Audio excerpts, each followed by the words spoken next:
It's my feel-good breakfast show. Welcome back. This is your Feel Good Breakfast Show. On this Friday morning, we're live, large and in charge. And what a weekend awaits us as we get back to our regular local football schedule as the PSL kicks off. And of course, we take a look at what we can expect from the season ahead. And even though the English Premier League will only start next week, the highly anticipated curtain raiser, which is the Community Shield, will set up the two top EPL teams in Liverpool and Manchester City as they go head-to-head this Sunday. And of course, finally, round 4 of the 2019 Currie Cup. Should also be an absolute cracker with 3 all-important clashes taking place. And here to help us get a bigger view of what's going to be going on, of course, our friend in sport, digital sports editor, Ashfak Mohamed.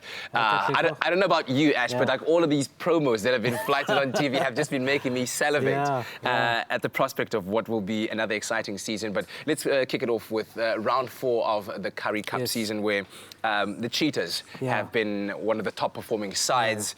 We won't touch too much on Western Province, who haven't bye this week. But what has the season turned out like for you so far? Yeah, for me, the Free State Cheetahs really setting the standard. You know, they've got a very strong side. They compete in the Pro 14, but with the seasons finally being worked out this time, they're not playing 2 competitions at once. So they can play almost like with the other teams playing their Super Rugby teams.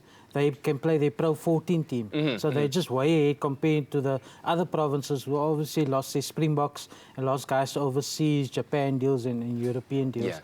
So, I mean, even this weekend, Ruan Pina, the granddaddy of South African rugby, is coming back for the Cheetahs. Can you believe it? To his hometown team. Against the Lions, I think it's the first time actually he's going to play for the Cheetahs, because he was previously at the Sharks after school, you know. So now he's come back from Ireland and he's played in France as well for many years. But he's actually going to be on the bench for the Cheetahs, so that just shows the depth in Bloemfontein.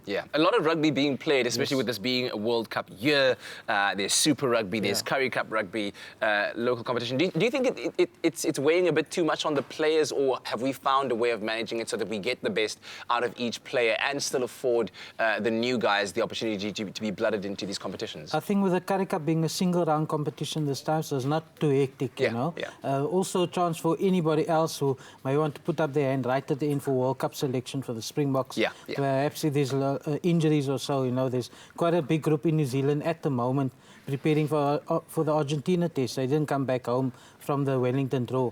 So, but still guys like Dylan Nades has put up his hand as a fullback option, you know. Perhaps someone like JP Peterson, you never know in terms of his experience. The Bulls as well against the Pumas, another big one this weekend. So there's always opportunities to perform. Absolutely exciting stuff. I don't know if you are brave enough to call it Cheetahs versus Lions. Who will take that one? I think Cheetahs, Cheetahs. Got enough, Pumas versus Sharks? Oh, Pumas, Sharks, tough one, Sharks has been up and down. Maybe Pumas. Bulls, Griquas? Ooh, another one. Griquas got a hiding last week, so I think the Bulls should be good to go. All right, fantastic. Those are your predictions as we take a look at what will be an exciting Premier Soccer League season. And, of course, the curtain raiser in the Carling Black Label Cup that took place last weekend, seeing Just a joke on that, you know. Coach Kaiser Chiefs went on 2-0. They're saying the number to call for Chiefs is 0860 2020.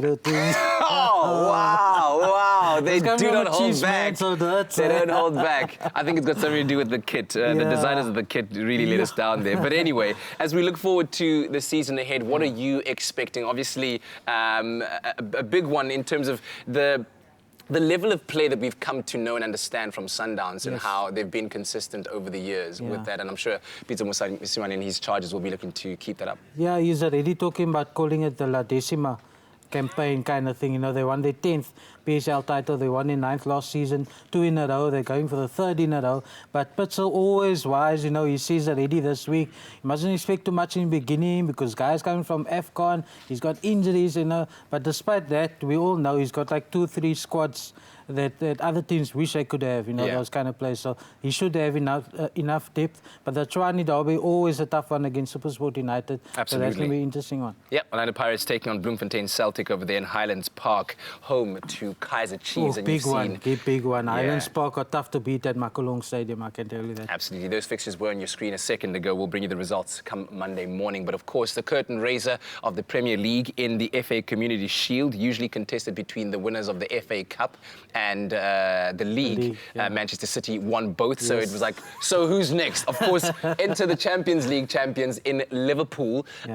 That should be a great teaser of what will be and what will transpire through the season. Normally, we try to not look too much into the Community Shield, but I think Liverpool want to prove a point, you know, having won the Champions League, having come so close in the league last season. You know, City has such a strong squad, but Liverpool want to show that they can actually take it this time, and beating City, even though it's this early in the season, always be a good result for them going into the rest of this league. Absolutely. What a statement that would be if Jurgen Klopp were victorious over Pep Guardiola in that game, in the context of what the season might be. And I'm going to put you in a tough spot here.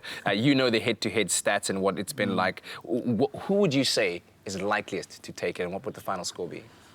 Based on the pre-season and you know, the hunger, I would say Liverpool wanted more at this stage of the year.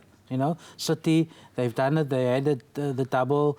Yes, Guardiola wants to win the Champions League, and that's what's the most important goal, I think, for him this season. Compared to Klopp, he wants a Premier League title. Oh, my goodness. And I love how you just skirted around, not answering the question that I put forth to you, but Ashfak Mohamed, thank you very much. An exciting season ahead for us. How about you let us know, what are some of your score predictions for some of the big games coming up, especially this FA Community Shield between Manchester City and Liverpool. And, of course, we've got, oh, man, just a buffet of PSL action coming up this weekend, the results of which will come to you on Monday.